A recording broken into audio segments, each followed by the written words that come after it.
Sure did. They tried to impeach him twice, and you, Mr. Nadler, were one of the leads on the impeachment. I was on the other side. I lived that with you. Have you apologized to President Trump? At 11:47 a.m., on a frozen February morning, federal agents stood before the assembled press corps in downtown Chicago and delivered a statement that would shake the city's medical establishment to its core.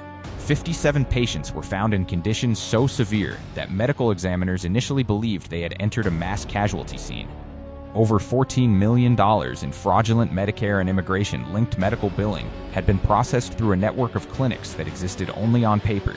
Clinics with no equipment, no qualified staff, and no intention of ever providing real care. The director who orchestrated this nightmare, a man trusted with the health of Chicago's most vulnerable communities, had just surrendered himself to FBI custody.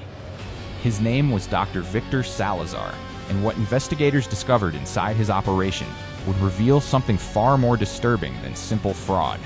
This was systematic, calculated abandonment dressed up as healthcare, and it was killing people in plain sight. The first raid happened at 4:18 a.m. in the heart of Chicago's South Side, where morning fog rolled thick between abandoned storefronts and crumbling apartment blocks. The streets were silent except for the distant hum of early delivery trucks and the occasional bark of a stray dog. FBI tactical units moved in black convoys through narrow alleys, their headlights cutting through the mist like surgical blades. Accompanying them were ICE Health Services Division investigators, DIA pharmaceutical fraud specialists, and Chicago police SWAT teams equipped with tactical breaching equipment. They hit 6 locations simultaneously across Cook County, each one listed in federal databases as a functioning outpatient clinic serving immigrant and low-income populations. The first door they smashed through belonged to what records called the West Side Community Health Center, a supposed full-service medical facility located in a gutted warehouse near Cicero Avenue. What they found inside was not a clinic. It was a theatrical set designed to pass inspections that never came. The waiting room had chairs, but they were coated in dust so thick that agents left footprints when they walked past them. There were examination rooms with tables, but no medical equipment, no sterilization systems, no functioning electricity beyond a single rigged breaker panel that powered overhead lights on a timer. In the back office, agents discovered filing cabinets stuffed with patient intake forms, insurance billing codes, and prescriptions written for medications that were never dispensed. Every signature belonged to Dr. Victor Salazar. Every billing statement claimed services rendered.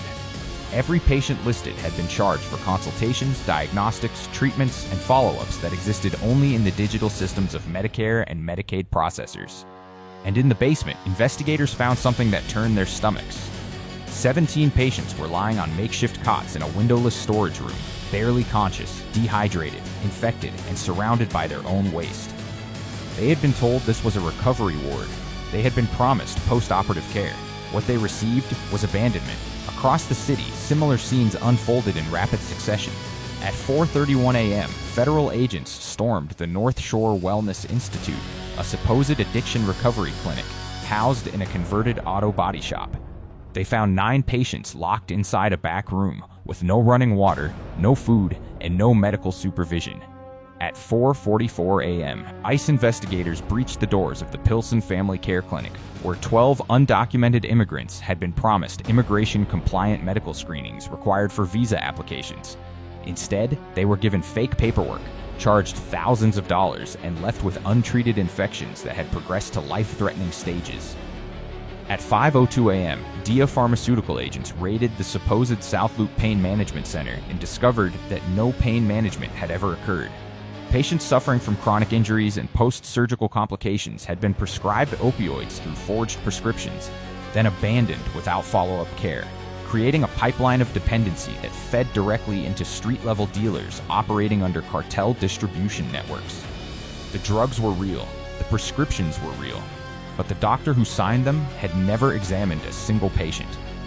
By 6:15 a.m., federal agents had seized over 4,000 falsified patient files, 11 encrypted server systems, and enough billing documentation to reconstruct years of fraud. But it was what they found on those servers that transformed this from a case of medical negligence into something far more sinister.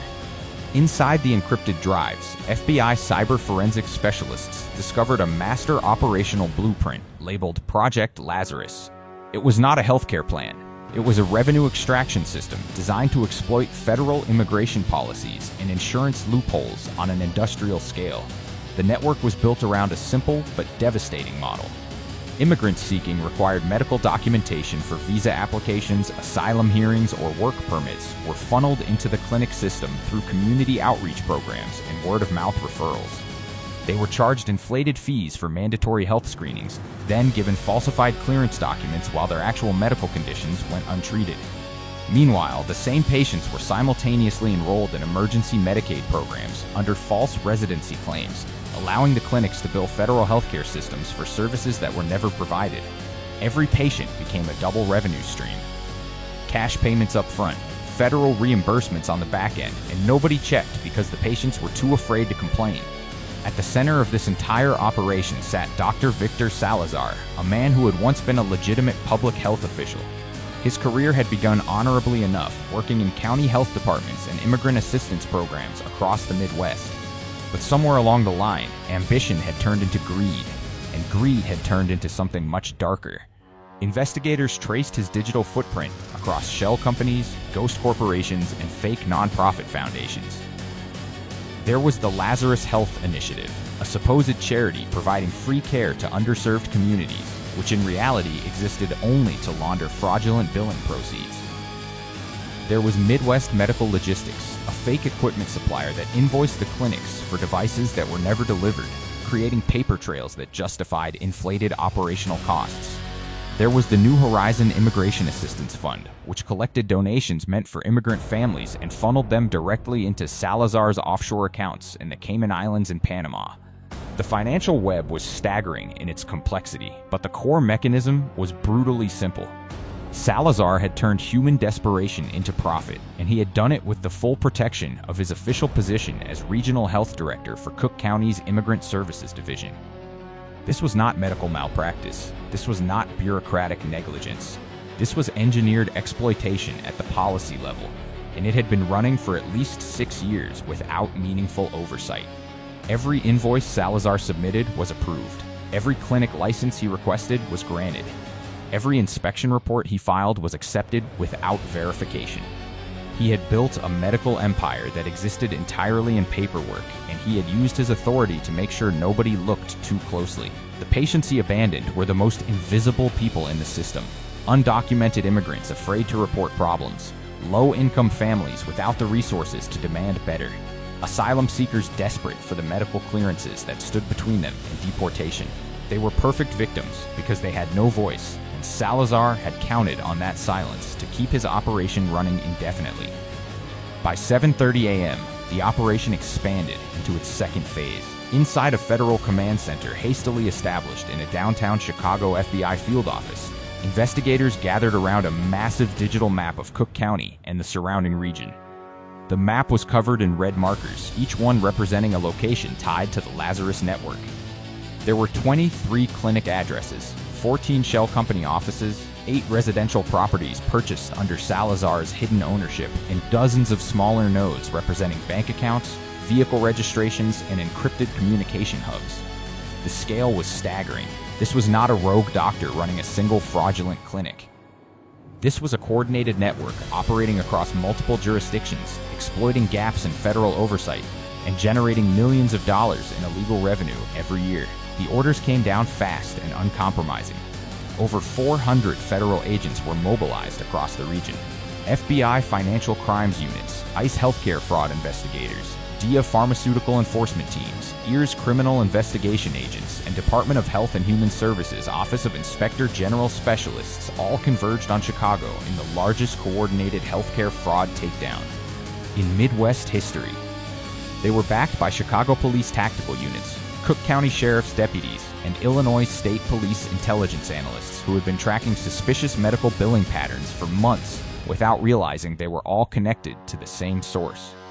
The operation was designated Lazarus Collapse, and it was designed to dismantle the entire network in a single coordinated strike.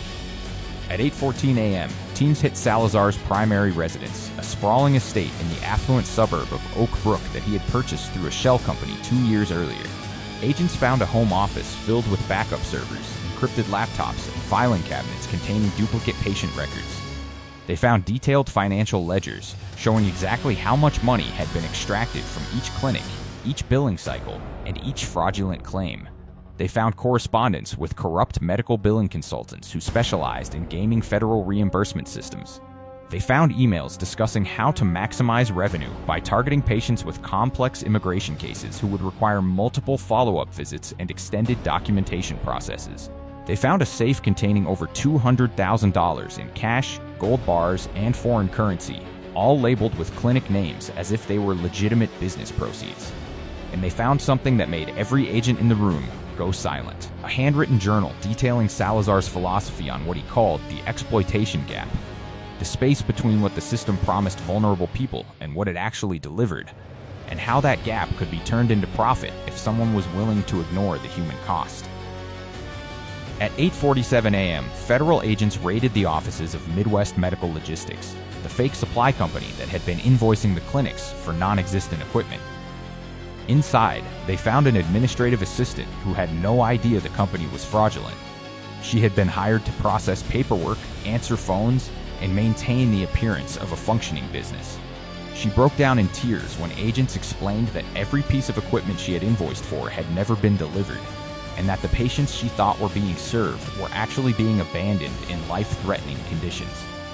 She provided passwords, access codes, and detailed records that cracked open another layer of the network. The company had been billing federal healthcare programs for advanced diagnostic machines, surgical equipment, emergency medical supplies, and pharmaceutical inventory that existed only in digital manifests. Every invoice was approved. Every payment was processed. Every dollar went directly into accounts controlled by Salazar and his hidden partners.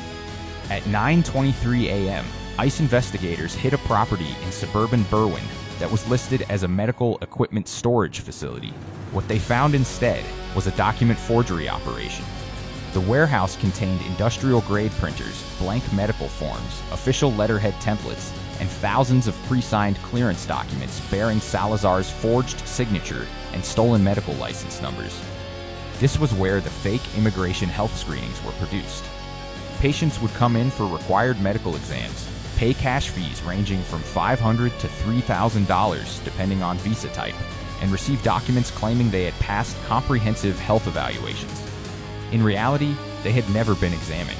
Their blood was never tested. Their conditions were never diagnosed.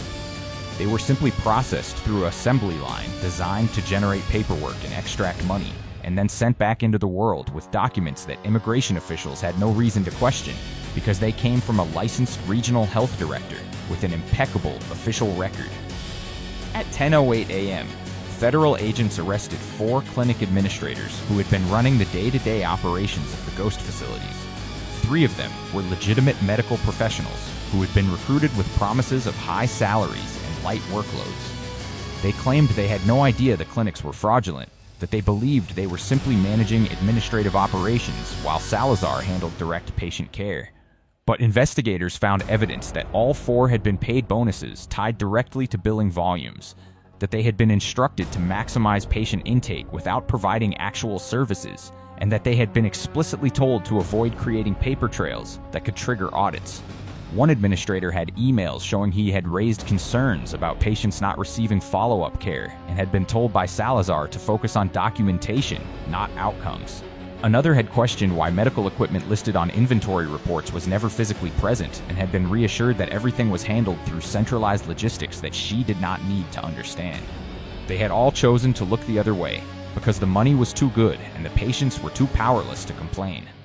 By 11 a.m., the scope of the human cost was becoming devastatingly clear. Emergency medical teams had been dispatched to transport the 57 patients found in abandoned clinic spaces to legitimate hospitals across Chicago. Doctors treating them reported conditions ranging from severe dehydration and malnutrition to untreated infections, undiagnosed cancers, and post-surgical complications that had been left to fester for weeks or months. 3 patients were in critical condition and not expected to survive. 8 required immediate surgical intervention. 12 had infections so advanced that they faced potential amputations. The rest were suffering from treatable conditions that had been allowed to progress into chronic, life-altering stages simply because nobody had bothered to provide actual medical care. These were not people who had been denied access to healthcare. They had sought it out. They had paid for it. They had trusted the system, and the system had abandoned them in the most calculated way possible. Federal investigators began interviewing survivors and family members, and the stories that emerged were heartbreaking in their consistency.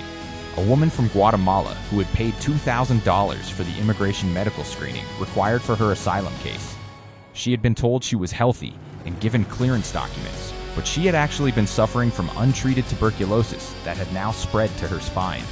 A man from El Salvador who had undergone surgery at a legitimate hospital and had been referred to one of Salazar's clinics for post-operative recovery care. He had been placed in a back room with minimal supervision, developed a surgical site infection, and nearly died from sepsis before his family found him and brought him to an emergency room. A teenager from Honduras who had been prescribed opioids for a sports injury and then abandoned without follow-up, leading to an addiction that destroyed his chance at a college scholarship. A mother from Mexico who had brought her daughter in for required vaccinations and health screenings for school enrollment, paid for services that were never provided, and then watched her daughter contract a preventable illness that left her hospitalized for weeks. Every story followed the same pattern: trust, payment, abandonment, and suffering. Inside the FBI Cyber Forensics Lab, analysts were unraveling the financial side of the operation, and what they found was staggering. Over the past 6 years, the Lazarus Network had processed more than $14 million in fraudulent Medicare and Medicaid billing. That number did not include the cash payments collected directly from immigrant patients, which investigators estimated at another $4 to $6 million. The money had been laundered through a complex web of shell companies and offshore accounts, with funds moving through banks in Panama, the Cayman Islands, Switzerland, and Hong Kong before being repatriated through fake business investments and real estate purchases. Salazar had used his position as regional health director to create an infrastructure that appeared legitimate on every level. His clinics were licensed. His billing codes were approved. His documentation passed automated audits. The only thing missing was the actual healthcare. But the operation went deeper than just one man's greed. Investigators discovered evidence that Salazar had cultivated relationships with corrupt administrators inside the county health department, Medicare processing centers, and immigration services offices. He had paid off low-level clerks to expedite license approvals. He had bribed auditors to overlook inconsistencies in billing patterns. He had provided financial incentives to community outreach workers who funneled patients into his clinics without asking questions. The network included at least 11 other individuals who had knowingly participated in the fraud, and dozens more who had looked the other way because it was easier than confronting a respected public health official. This was not a case of one corrupt doctor. This was systematic infiltration of oversight mechanisms designed to protect vulnerable populations, and it had been allowed to operate for years because nobody wanted to believe that someone in Salazar's position could be capable of such calculated cruelty. At 2:34 p.m., Dr. Victor Salazar surrendered himself to FBI custody at the federal building in downtown Chicago. He arrived with his attorney, walked through a media gauntlet of cameras and reporters, and said nothing. His face was calm, almost serene, as if he had been expecting this moment for a long time. Inside the interrogation room, he invoked his right to remain silent and refused to answer questions. But investigators did not need his confession. They had his servers. They had his financial records. They had his emails, his journals, his forged documents, and his victims. They had everything they needed to dismantle his network and ensure he would never practice medicine or hold public office again. Federal prosecutors announced that Salazar would face charges including healthcare fraud, wire fraud, money laundering, conspiracy to defraud the United States, and reckless endangerment resulting in serious bodily harm. If convicted on all counts, he was looking at over 40 years in federal prison, but the damage he had caused could not be undone with a prison sentence. 57 people had been found in conditions that nearly killed them. Hundreds more had been victimized by his fraud over the years, their medical conditions ignored, their immigration cases jeopardized, their trust in the healthcare system shattered, and the broader implications were even more disturbing. Salazar had proven that it was possible to exploit federal healthcare and immigration systems on a massive scale without triggering meaningful oversight. He had shown that vulnerable populations could be turned into profit centers simply by creating the appearance of care while providing none. He had demonstrated that official credentials, and institutional positions could be weaponized against the very people they were supposed to protect. And he had done it all while maintaining a public reputation as a dedicated advocate for immigrant health services. The fallout spread quickly through Chicago's medical and political establishments. The Cook County Health Department announced a comprehensive audit of all clinics operating under immigrant services contracts. The Illinois Department of Public Health suspended licenses for every facility connected to the Lazarus network pending full investigations. Medicare and Medicaid administrators implemented new verification protocols requiring physical site inspections before approving billing for new healthcare providers. Immigration services offices began flagging medical clearance documents signed by Salazar and requiring patients to undergo legitimate re-examinations. And the FBI launched a broader investigation into whether similar fraud networks were operating in other cities with large immigrant populations, using the Lazarus blueprint as a model. For the patients who survived, the road to recovery would be long and uncertain. Many faced permanent health complications from conditions that had been allowed to progress untreated. Others had immigration cases thrown into chaos because their medical clearance documents were now known to be fraudulent. Some had developed addictions to opioids that had been prescribed without proper oversight. All of them had been betrayed by a system that promised care and delivered abandonment. Federal Victim Services coordinators worked to connect survivors with legitimate medical providers, mental health resources, and legal assistance. But the trust that had been broken could not be easily repaired. The investigation also revealed troubling patterns in how the fraud had gone undetected for so long. Automated billing systems had flagged unusual patterns in Salazar's clinic claims multiple times over the years, but those flags had been dismissed as administrative errors or data entry mistakes. Patients had filed complaints with county health offices about not receiving promised care, but those complaints had been routed back to Salazar himself for investigation since he was the regional health director responsible for oversight. Immigrant advocacy groups had raised concerns about clinics charging excessive fees for required screenings, but those concerns had been attributed to language barriers and cultural misunderstandings rather than systematic fraud. The entire system had been designed with checks and balances, but those protections had failed because nobody imagined that the person in charge of enforcing them would be the one exploiting them. This is what corruption looks like when it wears a white coat and speaks the language of public service. It does not announce itself with violence or chaos. It operates quietly, behind official letterhead and professional credentials, turning human desperation into profit margins and bureaucratic blind spots into revenue streams. It thrives in the gaps between what systems promise and what they deliver, in the silence of victims too afraid or too powerless to speak out, in the willingness of institutions to trust titles and positions over actual outcomes. And it persists because confronting it requires admitting that the people we trust to protect the vulnerable are sometimes the ones exploiting them most ruthlessly.